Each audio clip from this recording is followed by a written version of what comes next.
Call the special meeting to order Tuesday, January 7th, 2020, 5 p.m. Roll call, please. Councilmember Hudson. Here. Councilmember McKenzie. Councilmember Simmons. Here. Vice Mayor Betticavoli. And Mayor Sam Iowa. Here. This time we'll move to closed session pursuant to Government Code Section 54957 and pursuant to Government Code 5497.6 and 54956.9. And the rest of the council, if they meet us, will make those names available and when they meet. Thank you for your patience. I'd like to call the regular meeting of the City Council of City of Marysville to order today, Tuesday, January 7th, 2020 at 6:30 or so p.m. Roll call, please. Councilmember Hudson. Here. Councilmember McKenzie. Here. Councilmember Simmons. Here. Vice Mayor Betticavoli. Here. And Mayor Sam Iowa. Here. At this time, I'd like to please ask everyone to stand and help me with the Pledge of Allegiance. Pledge. I pledge allegiance to the flag of the United States of America and to the republic for which it stands, one nation, under God, indivisible, with liberty and justice. I do want to take a moment of silence to send our prayers and our positive thoughts to those in the Iraq conflict right now. I know that our armed forces are out there, and we're thinking of them, and we're thinking of the families here who are taking care of our house, so of their homes. So anyway, I just want to take a moment of silence on their behalf. Thank you. Let's move to change to the agenda. And any changes to the agenda, Ms. City Manager? There are none. Thank you. With that, I'd like to entertain a motion to approve. We don't have to approve the agenda, so we'll move forward to a closed session report. Mr. City Attorney? City took no action on the first two items, and on the workers' compensation gave instruction to its legal counsel. Thank you. We had two presentations. Mr. Jenkins had been with the city for 37 years. With the city, we have a plaque for him and a presentation. Unfortunately, he wasn't able to make it, but we'll be sure to get him his plaque for his service to the city. We also have the city manager would like to present, or you already presented it? To Mr. Jenkins? To Coyle, John Coyle. Oh, he's here tonight. I'm sorry? It's just a city manager to present. I thought the mayor was going to present. Oh, Sorry, okay. I didn't see that. Okay, oh, that's right, sir. That'd be great, thank you. Thank you. Mr. Coyle, we have, not that it's just, they give me cheat notes right here, and I just follow them. Is it up there? Mr. Coyle, are you here? Oh, there we are, sir.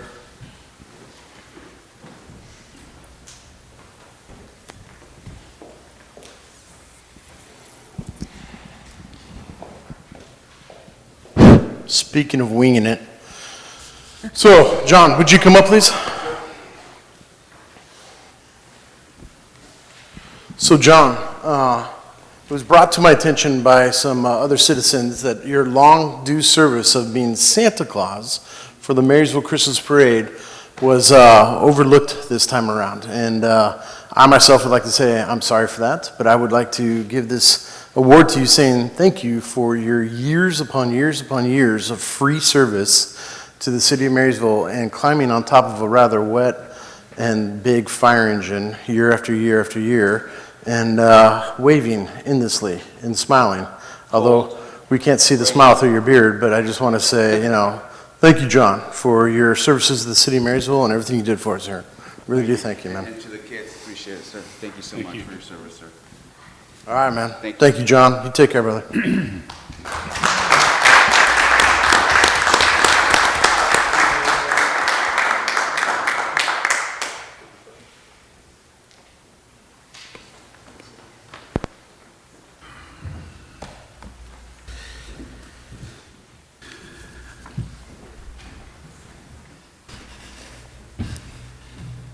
Thank you for that support there. Community and Consent Calendar Forum. We'd like to invite individuals wishing to address the City Council concerning consent calendar items or on matters not already in the agenda. We invite you to make oral comments of up to 3 minutes. We ask you to please fill out a speaker's card and submit it to the city clerk. When you are called, we ask you to please go to the podium and give your name clearly for the audio recording. You are requested to address your comments to the council and not to the audience. We do want to inform you that by state law, the council is not permitted to undertake any action or discussion on any item not appearing on the posted agenda. If you have any documentation that you'd like to distribute to the council, we also ask you to please provide it to the city clerk as you approach the podium. Thank you. Who's our first speaker? First, we'll be hearing from Mr. Brian Brown and then John Jelovich.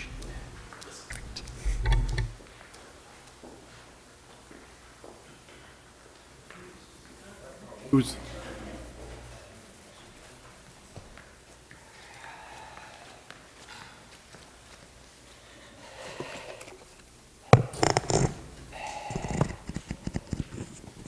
Good evening. Good evening.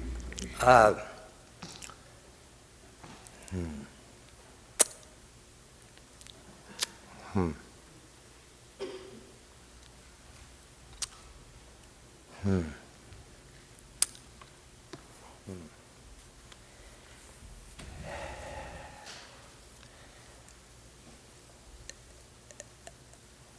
city was told on November 21st to clear some homeless encampments at Hollywood by the Levy District.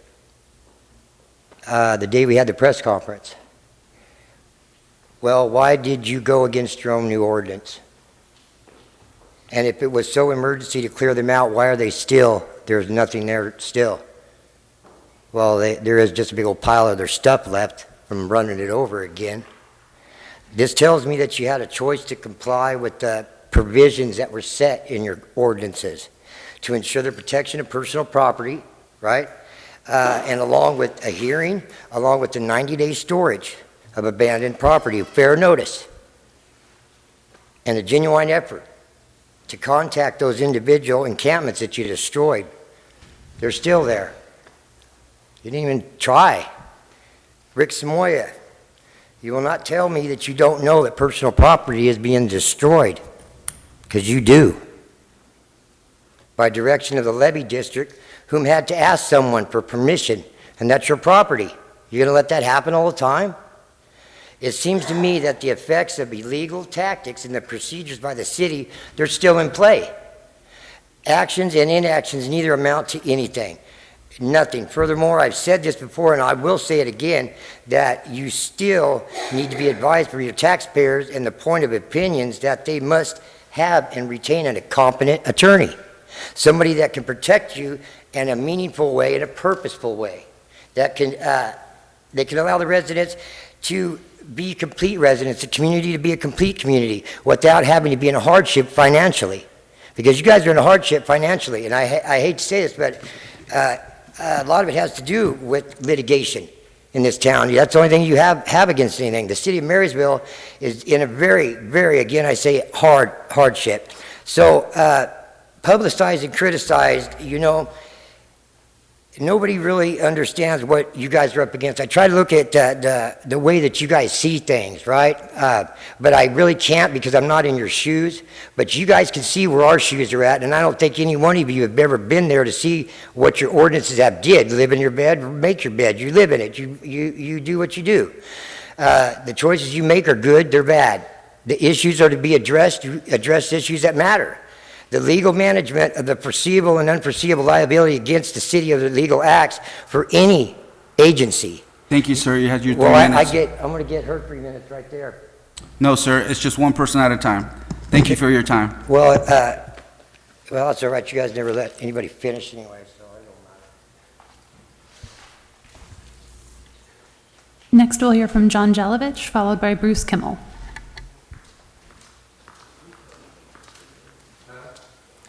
Thank you and good evening. Evening. I'm not on the agenda, but I wanted to just introduce myself. I'm John Jelovich. I'm the president and CEO of River Valley Community Bank in Yuba City. And some of you may have heard that we're going to be opening a full-service branch here in Marysville. We're really excited about that. In fact, just yesterday we closed escrow on the building that we're purchasing at 904 B Street. That's right on the corner of 9th and B Street. We're going to have a full-service branch there to serve this community. And we're also going to be relocating some back office staff out of space we've been leasing on Butte House Road in Yuba City. So there'll probably be about 7 additional support positions moving over in addition to the branch staff that we're going to have here. Our bank's been serving this community, Yuba Sutter area, since we opened in 2006. And we do quite a bit over here already.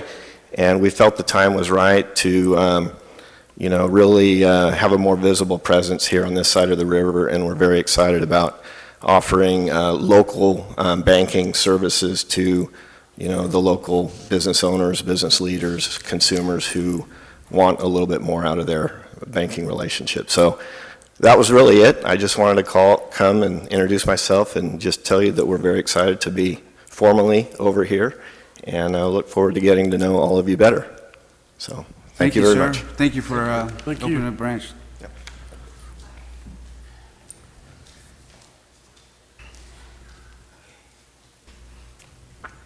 Who's next? Bruce Kimmel.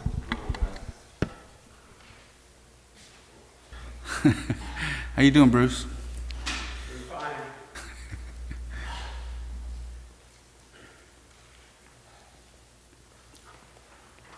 Hello, I'm Bruce Kimmel. I live in East Marysville. I've lived there, well, I was born there. And I've been coming in and out of this town from all over the world for my whole life. And my heart really was glad to see in the paper that the city might be taking an interest in barking dogs. Because we live in a neighborhood where it's saturated with wonderful animals, wonderful dogs. They're all over the place. People walk them, you see them, they're friendly, they're friendlier than the people. And except for one dog and one family that just is barking all the time. It's been barking for years. And I figure that anybody that lets their dog bark like that, it's probably not someone that's going to be a lot of fun to confront about their barking dog. Because if they were concerned about it, they would never let it happen in the first place. It's just, all the neighbors are, so anyway, I started calling the Marysville police, who have been very accommodating, and they show up at the house. I don't know what goes on there, but it all stops for a while. And it's so different. You can sleep. And the dog would start at 7:30 in the morning. I don't know, you guys are probably all at work by then, but I'm not. And it was just really, so I hope that there'll be some kind of law that will put some teeth into that, because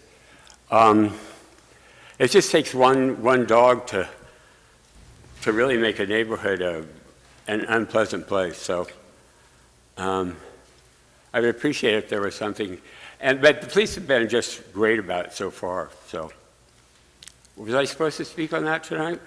Yeah, sure, you speak on, that's an item on our consent calendar, I believe.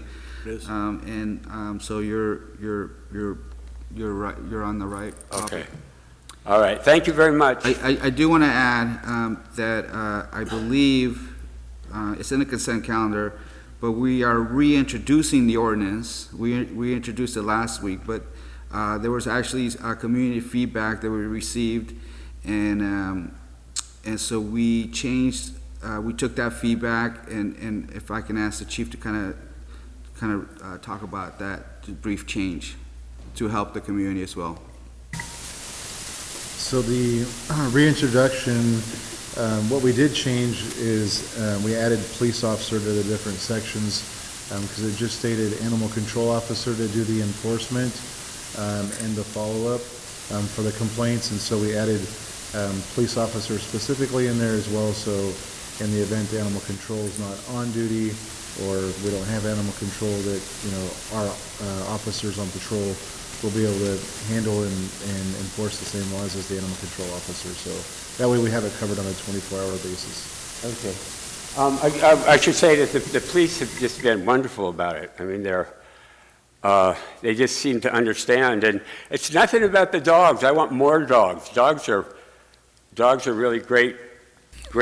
Thank you, creatures. Bruce. Yeah, Thank you. okay, Appreciate so, it. thank you. Thank you. Our next speaker will be Susan Eckstein.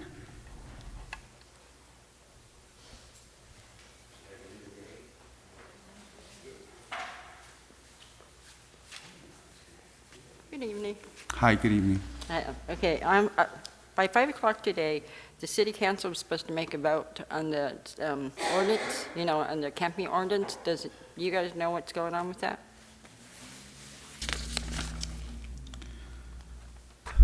No. You don't? Will you guys know what's going on with that soon? You don't know? We're not taking any vote on the camp ordinance, right? Is that no? No? Okay, that's it. Thanks. Yep.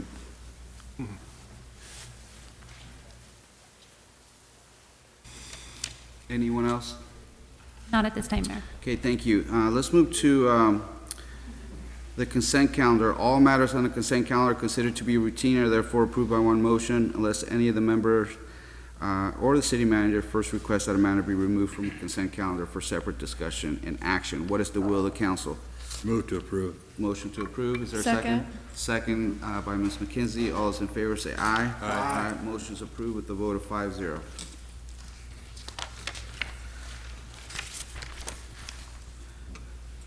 There's item 8 under discussion and calendar. All matters on this section of the agenda are to be discussed and will be acted on individually. Item 8 is 2020 Community Development Block Grant, also known as CDBG application direction, and the recommendation from staff is to review and pass a motion directing the city manager or her designee to include in the 2020 CDBG applications either option 1 or option 2 per her memo. Ms. City Manager, Ms. Brown.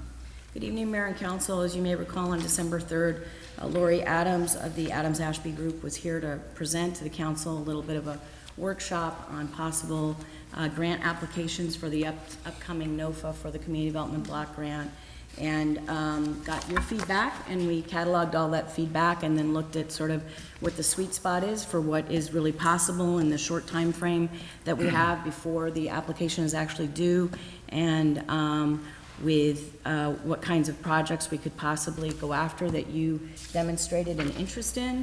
And Lori is here to come back and share with us what that sweet spot actually looks like, and a little bit, maybe speak a little bit about the future, the matrix that we kind of started on, working on. And then, as you'll hear, and as in the staff report, those two options include a robust application dealing with roads and road infrastructure and rehabilitation. And Craig is going to be doing a little pitch hitting on that a little bit later in the presentation, talk a little bit more about the detail of staff recommendation for that. Thank you. Good evening. Hi. And as you remember, the last meeting that we had, we covered a lot of different information. You walked away with a list of projects that each of you outlined as priorities. And staff met with myself and my business partner, and we went through each one of those requests and outlined that to the constraints of this application due date that's going to be releasing that NOFA here in the next, we expect in the next 10 to 14 days. The turnaround time on this first application process is going to be very quick. So we analyzed each of the requests that you had and then developed a matrix that you have attached to your report, which categorizes each of those projects that were identified and potentially a few others that we determined were necessary to plug into this funding cycle. And then we looked at those and discussed what it's going to take to get these projects ready for this particular application round, which is going to be due anywhere between February and March of this year. And I give you a spread because we have that over-the-counter component that'll have an earlier due date than some of the other application components. So there's a couple of different variables to the date and when they're going to be due. So we outlined each one of them, and if we had a project estimate, a roundabout estimate, we provided that in the second column. And in the third column, we placed a year in there. You'll see a 21, 2020, 2024. And we looked into the future of applications and thought, what is it going to take to get this project ready? What does it look like on the priority list? And then we plugged in the year that we thought maybe this would be what we'd want to consider for funding in that particular cycle of CDBG. For the members of the public, we have $3.5 million available to you potentially on an annual basis. So we want to try to put these funding projects or these projects together in funding components that make sense for you to maximize that grant result for the community. So in your staff report, based on that meeting that we had and the development of our matrix here, and this matrix is something that you can build on as we move through in the future. I anticipate meeting with you and staff every year to discuss this, see if this is still a priority. Do we have other things that we need to plug in so that we can actually use this as a planning document for your CDBG program moving forward? Are these, I'm sorry, I guess that made me think about our capital, like our, what do they call it, capital? Your CIP? CIPs and stuff, like, I want to make sure that somehow that's captured in here, or somehow that needs to be connected, right? Okay, yes, and that is something that we can look at with staff and determine which projects in your CIP would match to the CDBG program. Okay. And start to plug those in as well. Because if there's some in here that aren't in the The CIP? CIP, then we want to make sure that if we Vice have versa. consensus, yeah. Update and vice versa? Correct. Okay. Now, on page 1 of your report, you'll see option 1. Now, I will say roads, of course, hit every topic as you went through your list of wants with the CDBG funding. So, of course, roads is at the top of the list in both of our options that we're providing tonight. So we have the city rehab of roads, and Craig is going to speak more specifically to that because he has kind of outlined a process for us to be able to attack that. Because you'll see on your matrix, we have that plugged in multiple years. The option 1 also includes a planning grant. And this is maximizing the planning grant at $200,000. You're allowed to apply for $200,000 for 2 different planning grants. And this is actually going to apply for 1, and we're going to use that to cover partial costs for your general plan update, which is going to include your housing element, portions of your land circulation, conservation, open space, safety, noise, and environmental justice components of that document. And this will cover about $200,000 of that document. And as you are probably very well aware, that is a very large document and a very long process. So these components can be carved out of that process as a whole and completed separately. And that's how we plan on attacking the planning grant component. That's option 1.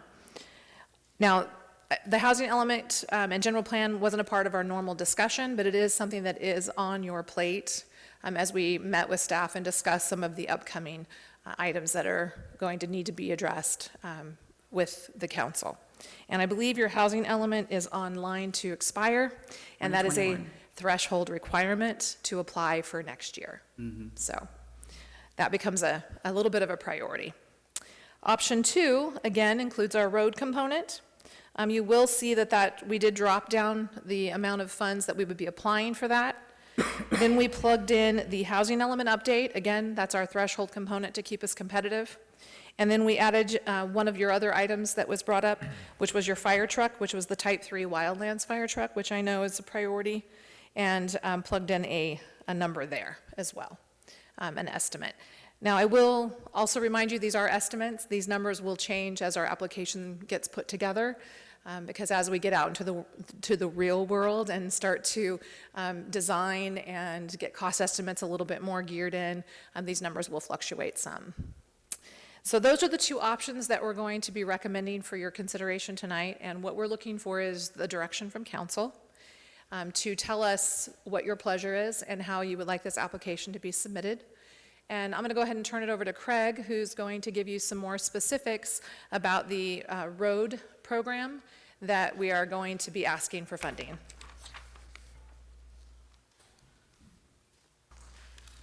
Mayor and council, so what I actually added before the meeting to your reports was an update, and you have a map as soon as we get logged in there that uses the city's pavement management program, and then we overlaid that with projects, and taking the section A, which is our main target area, which is in the green area on the top right corner, and labeling these A, B, C, D based on the chart on the map. And what we did is break every single street down as a component and a cost in a format that's easily to read how we're going to pave each street. Now, I've taken this from a model that I've used before for city projects and also SB1, because we can use it in any format on any of these types of projects. So we would use as much of the money and take it as far as we can based on bids, or do less based on what we receive as far as money available to do these projects. If you look at the totals, how each section of road breaks down, we'll further define that obviously as we inspect each street, the curb gutter sidewalk, and evaluate all those sections for sections that have to be replaced, and all the ADA ramps need to be brought up. I think we're at 1.9 for section A, which mean, depending on the funding, we would move to section B and then take that as also as far, and that also concurs with the city's pavement management program as far as the streets that are labeled at 25 or less. So tried to make it very comprehensive as far as how you read and look at every section of road. Can I just clarify, your potential street rehab areas are listed by priorities? Yes. Okay, thank you. Highest concentration of streets rated 25 or less. Thank you. As part of the conversation tonight and decision, you will also be approving the funds necessary to create the engineering documents and plans and specifications up to the bid process, which is required for the over-the-counter application. And I believe that estimate was included as a task order in your packet for a total of $42,409.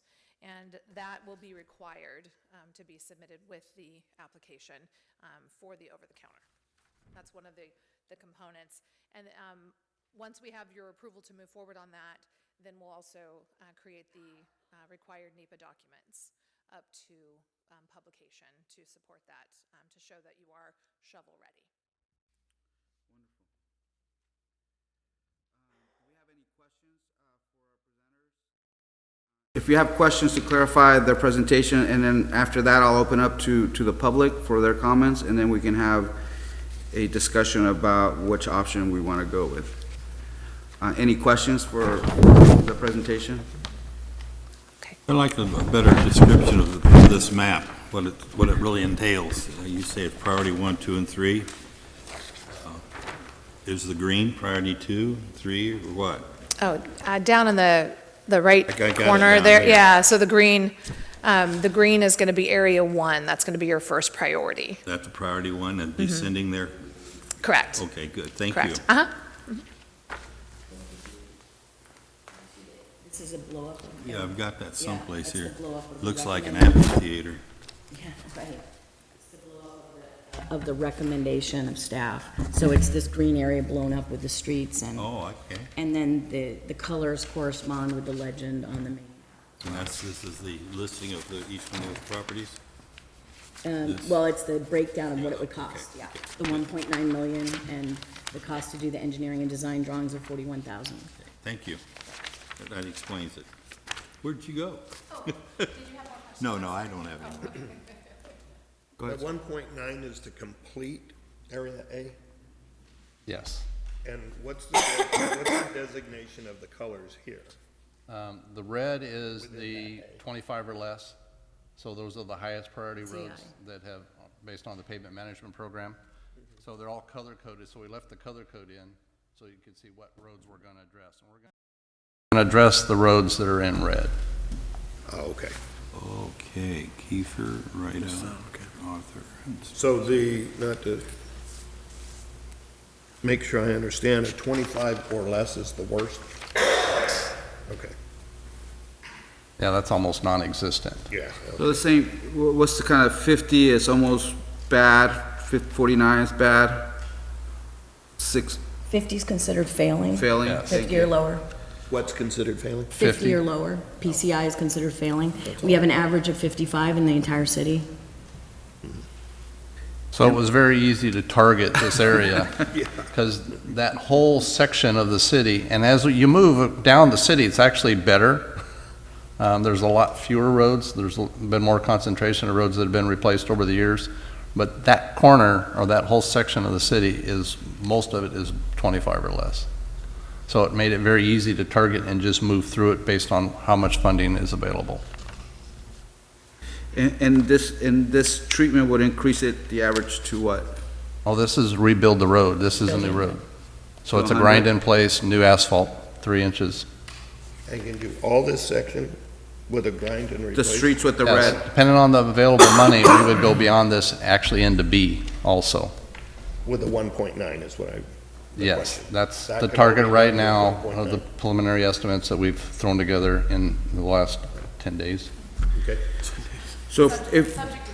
Subject to change. So what he's saying, if we ask for the 2.62, let's say we look at option 2, then they would be able to go priority area A and then into priority area B, and if we're lucky, you know, if there's some leftovers, go into C, right? Is that kind of Depending on the plan? money and what you tell us to, which to target, we will take it as far. We'll go beyond whatever you say we have. So if we had $3 million, we're going to go beyond $3 million as far as target. That way, depending on the bids, we can take it either as far or that, and we will environmentally approve streets not within the actual original scope. Just so we don't lose funding, we use every dollar that's available. Awesome. And then we'll be able to do it every year as we continue to meet, you know. If you gave me money every single year, we will be paving roads. So, on the matrix, to address that specific question, on the matrix, we have outlined funding 2020, 2022, 2025. Now, that is an estimate because the requirement is that we get out there and that we meet our milestones. If we're missing our milestones on the project, then you're not going to get money the next year. So our goal is to plans and specs are ready, environmental's ready, get it out to bid, get construction moving, and start drawing those funds to hit those milestones. You could potentially come back in 2021 for another application. Or, and as we've outlined here, our focus then maybe is getting the parks ready and picking those parks that we want to work on and getting those together so that we can put an OTC in for a park project and a road project.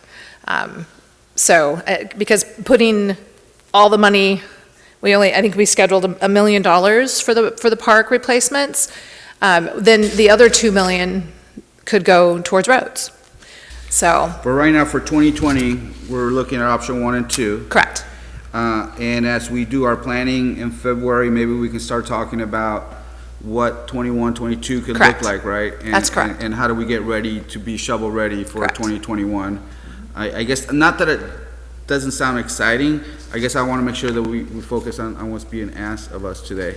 And I think the 2 options are pretty good in my mind, but we'll go over that. I do, if there's no more question, I'd like to hear from the public on this, man. Okay, go ahead, question. He had his hand Go first. first. Craig, just real quick, these bids that you threw out in this short time span of 10 days, was that totally outsourcing the projects through contractors, or was that in-house or anything of that sort? No, this is beyond what is capable in-house. These are what contractors, using previous projects. Sure. I brought a whole list of streets with me when I showed John what we were going to do, the city engineer. and how I wanted to lay this out, because it makes it very easy to read. Plus, then we can take the projects this far. So we used local cost and plugged those in where we're at right now. So it's all contracted out? Well, yes. Okay. Yeah, we'd have to. The dollar amount's way beyond what would be permitted. Okay. All right, thank you. If the state ever kicks SB1 money in, will that be integrated with the CDBG money, and we can expand this? Can it be? Or does this The good thing reject about the SB1 money? the SB1 is we can do it as if it was our own money and not follow Caltrans. So that money can go a lot further. And we can use this same format, which is what I plan to do, use the same type format for the SB1, and we can use this same format when submitting projects to SB1. So we can get our roads taken care of for this $11 million we were talking about? Yes, or we can talk to, or do some of those streets downtown, business district, because there's no restriction on what we can do with that. Well, speaking for one, I think the residential area really needs to be treated first, because those streets have been, well, you know. Well, fortunately with this, we can't do anything that's commercial, so unless it happens to be one commercial within the block, and then Right, it's primarily fine. residential. Remember that term, primarily residential. That's what we want to So, do. yeah. Thank you. No more questions, sorry. Any comments from the public? Okay. Seeing none, let's, thoughts about either option, or you can start anywhere.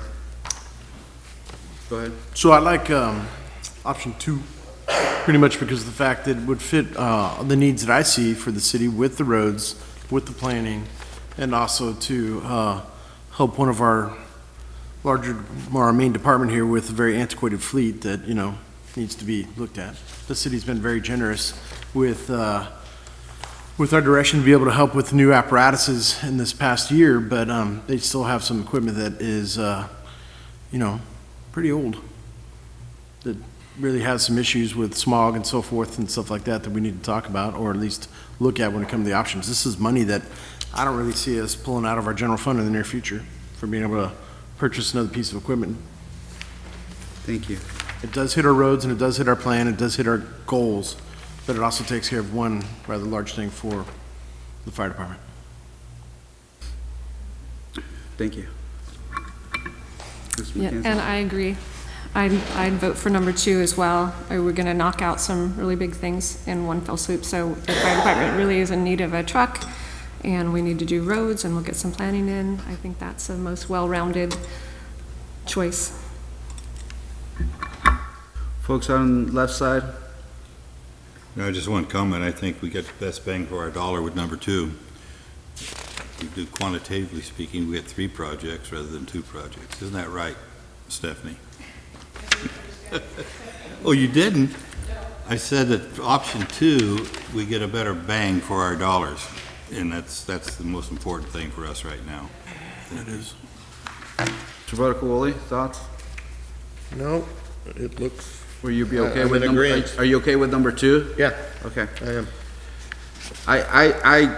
I think number 2 makes sense. One, we'll continue having the housing element that needs to be updated, so that's gonna update it and allow us to continue, applying for CDBG dollars. That's the one element that needs to be, current for us to be able to, apply for CDBG dollars. So that will take the, we'll be able to check that box.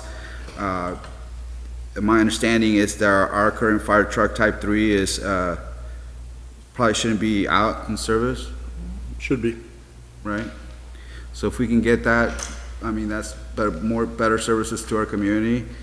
And then let's get the road going. Let's get the show going, young man. This is awesome. I mean, I know the public's been, looking forward for us to be able to come to a solution for our roads, and I think this is a well-planned, laid out plan, and I appreciate, just how well it's laid out and how descriptive it is, and, I'm looking forward to it. Thank you so much for the work that you put into it. With that, if there's no other comments, I'd like to entertain a motion to, take recommendation from staff to pass a motion directing the city manager or her designee to include in the 2020 CDBG application, option 2, and whatever is required to get that going. Does that meet your needs? Yes, it does. Okay. I make a motion. And I'll second. Motion by Hudson, second by McKenzie. Left side, you guys are getting left out. We were all gonna stand and do it together. Oh, okay. All those in favor say aye. Aye. Motion's approved with a vote of 5-0. Thank you so much. Let's wish luck, do the best you can, and if you do well, then we'll just continue hiring you. Thank you, appreciate it.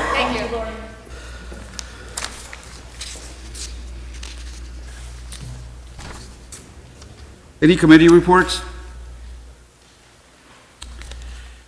Council correspondence? Yes, Mayor, the council received a certificate of recognition and gratitude from the Veterans Day Parade Committee for their participation in the 17th annual parade. Thank you. I think we received something about John Nicoletti. Can you maybe speak about the event coming up on the 18th?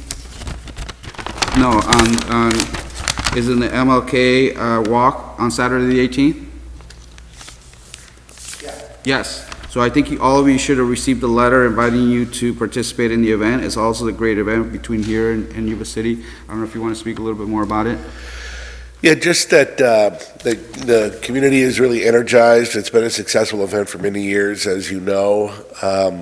We've continued to try to find ways to create unity within our community. And this is one of the more successful, durable events that have occurred. We'll say that one of the hopes and dreams of the folks that are involved in this would love to get a petition rolling and get support of the local community members, particularly those that are getting their mail off of the Fifth Street address. We'd love to change the name of Fifth Street to Martin Luther King Boulevard, not have it like many cities do, tucked away in a hard-to-find location in town, but really a main boulevard, and take a leadership role, because it starts at Bethel. When President Lincoln was running for a second term, he sent his son through Marysville campaigning for his candidacy, and Bethel was a brand-new congregation of 34 people who are buried in the Marysville Cemetery. Many of their family members are still with us today in town. So we've got a deep root for America. When Martin Luther King gave a speech on the Lincoln Memorial, it was the 100th anniversary of the Emancipation Proclamation. He then met with Vice President Johnson and President Kennedy and talked about needing a second round of emancipation that dealt with more with civil rights. So this has remained very active in our community. It's part of something I think that we have a source of pride for. And so we're just getting ready for a great event on the 18th. Hope the council and staff would be interested in walking the walk. We started at Ampla Health on the other side of the bridge in Yuba City, walk the bridge. Marysville PD and volunteers are really good. We've got a really well-tuned machine on getting people over to Bethel, but it goes right onto Fifth Street and right down to the church. Thank you, John. And so that information says in this letter. I don't know if you received it, otherwise I'll make a copy and ensure that you guys get a copy of the letter. Thank you, John. Appreciate it. City Manager's report. I have no report. Council comments. Ms. McKenzie. Well, I'd just like to say Happy New Year to everybody. And I'm trying to read my notes here.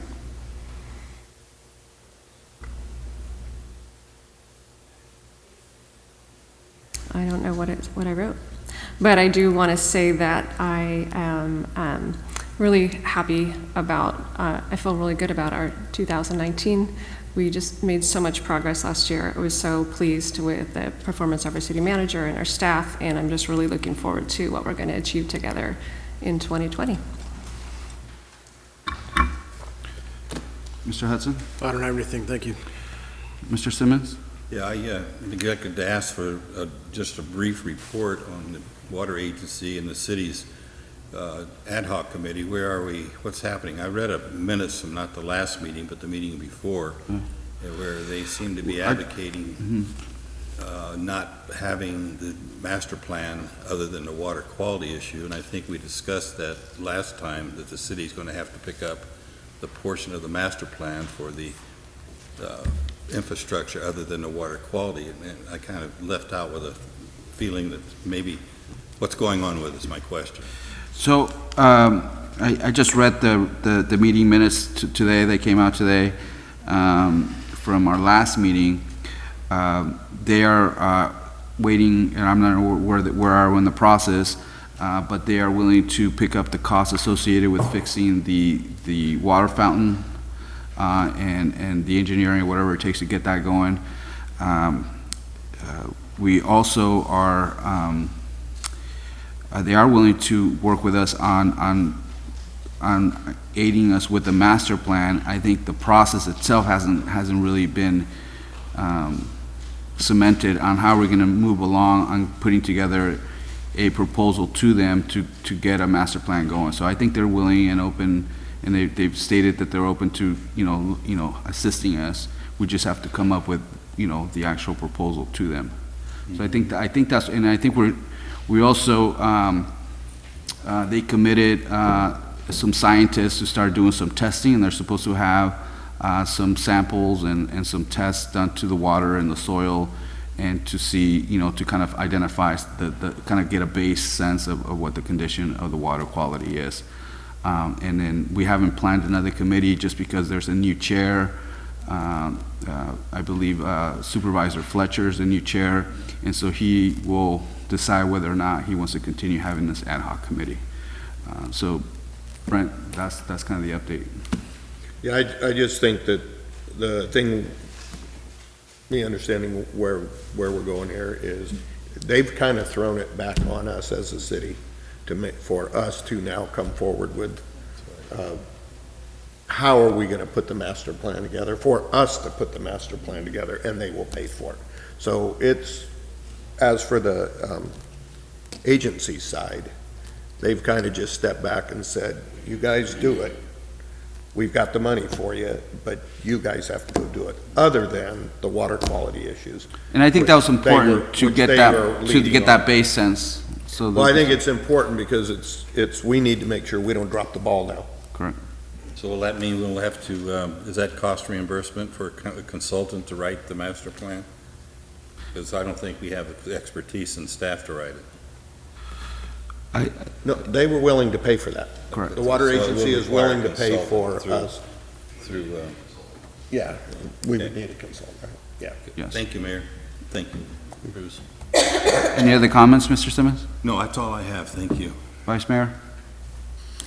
I'm just anxious to see this road things with the CBDG money, and hopefully we see that in the next year, physically see it happening, but I'm really anxious about where we're heading with the roads. If it moves forward, Ms. Brown, are they going to be able to, how quickly will we know once that application is submitted? Do you have a sense? The NOFA is supposed to come out this week, I believe. Excuse me. And the deadline, I believe, is the third week of February. And it's a first come, first serve over the counter. So the faster we're able to get your approval this evening, for example, and the city engineer is able to get to work on the engineering construction drawings to submit that as a complete shovel-ready package, the faster we'll get a response from them, because they're doing, it's not like a deadline and we're going to wait for the deadline and then reevaluate all the applications. It's pretty much first come, first serve. Whoever's ready to go and is the most competitive will get the money, is my understanding. So this was really critical this evening to approve this so we can get started on those construction drawings for the streets and make us competitive. And the applications can be separate? Before you go on, Mr. Mayor, how far are we from being prepared to submit? How long, what time frame are we in? We're going to be coming back to you on the 21st with a resolution to submit. It's just a formality. It'll be on consent. And I believe the construction drawings will be ready by the end of January, first week of February, Craig? Yeah, if I remember, I think we had to submit by the 15th. Of February. Of February. But the sooner you do it, So we the want to faster we can have get it. everything done as close to the end of the month as possible, and everything dialed in as far as the curb gutter and how much of that we have to replace to add into this. We just needed to know what our target was. I think the question is how quickly will John be able to do the construction drawings now that the green light's been given tonight? We will still shoot for the end of January. January. Okay. Well, it's a short timeline. Yes. And yes, it is. I could read my writing now. I deciphered it. I wanted to comment on our downtown on D Street over the holidays. It was beautiful down there, and it was really encouraging to see, because I live down that way, so it would just look beautiful every night with our lights on the poles and the lights on the things up there, our arches, and also in the store windows. And people just did a really great job. And I know we've had 2 new businesses open recently, just one on D Street for sure opened just the other day, and one on just over here on the corner. So there's activity, business activity, and people going down. So I'm really encouraged to see that. And so I hope that we can continue, like we did this year, to help support those businesses and do some more window programs as we have the opportunity, because I think it made a big difference. And I see an enthusiasm that I hadn't seen before. So I just wanted to comment on that. Awesome. Any other comments? Seeing that, I'm happy to hear about River Valley Bank establishing themselves in Marysville. That's great news. The one thing I wanted to mention is on New Year's Eve, as you know, we had a structural fire on 17th Street.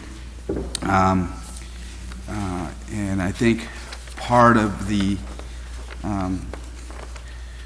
I think we have to evaluate, hopefully we'll get a report from the chief at one point in time, sometime in the future to let us know about the fire.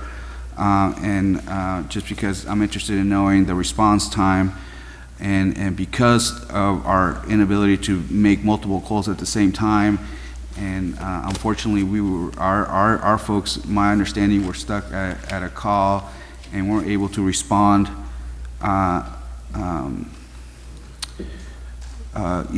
like they would have if they wouldn't have been stuck in that position. And they had to call mutual aid from Yuba City, and they were able to get here probably not as fast as we would have if we would have not been stuck. So I think there's some things that when we speak on the 14th, in February during our goal setting meeting, I think this is an important thing for us to talk about, because we want to make sure that we're kind of evaluate, is there a big issue? I know that the chief has been talking about it for the last couple of years since it's been here. And we acknowledge it, and I think we try to help him and support him, and I'm glad that he wrote for the SAFER grant, and that we'll be able to get a 4. But I think it's a bigger issue, and I hope we can have that dialogue when it comes to February during the goal setting session. So I think luckily no one was hurt. The pets were fine. The residents were fine. I had a chance to go speak to the landlord, and I think they were, they're dealing with their insurance, and I think they'll get their house fixed and stuff. But again, it goes back to this idea, how do we balance, are we okay with that level of service? Do we need to evaluate the level of services? And if so, what type of resources do we need to kind of provide the fire department to? Again, I think we have to have that conversation. So during our February meeting, I look forward to having that conversation come up, that topic. With that, I'd like to adjourn to our next council meeting on Tuesday, January 21st, 2020, 6 p.m.